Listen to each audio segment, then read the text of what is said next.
Chers frères et sœurs, Shalom, nous célébrons en ce dimanche le Corpus Christi, qui est le corps et le sang de notre Seigneur Jésus, qui nous est donné sous forme de pain et du vin par la grâce. C'est le Saint-Sacrement que nous célébrons aujourd'hui.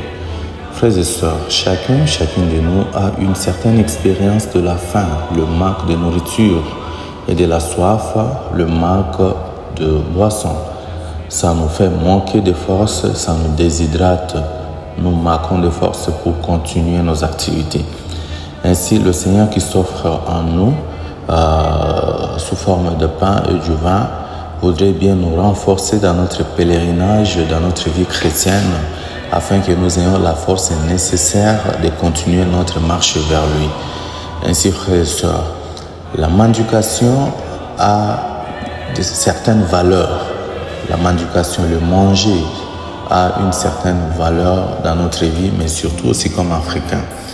Premièrement, quand nous mangeons ensemble, ça fait le principe de l'unité et de la confiance qui existe entre nous. D'autant plus que vous ne pouvez pas communier, c'est-à-dire partager les repas avec quelqu'un avec qui vous n'avez pas confiance. Et quand les membres de famille se réunissent autour du repas, c'est l'unité familiale qui se dessine. Et de l'autre côté, le manger nous rend forts, comme je venais de l'annoncer, nous donne la force nécessaire pour continuer notre marche, pour continuer nos activités. Ainsi, le Seigneur voudrait bien aussi nous renforcer en ce sens. Nous avons écouté la multiplication de pain et de manière à satisfaire la foule qui était complètement abattue, mais qui avait quand même la volonté d'écouter Jésus. Cette foule avait besoin d'avoir une certaine force afin de continuer à l'écouter, de continuer à écouter la parole de Dieu. Ainsi pour nous, le thème principal, c'est finalement le Saint-Sacrement et force pour le pèlerin de l'espérance, parce que nous sommes dans l'année de l'espérance. Lorsque nous communions au corps et au sang du Christ, le Seigneur nous invite à être forts et à continuer notre pèlerinage malgré les aléas, malgré les difficultés. Maintenant, il y a quand même un aspect à considérer.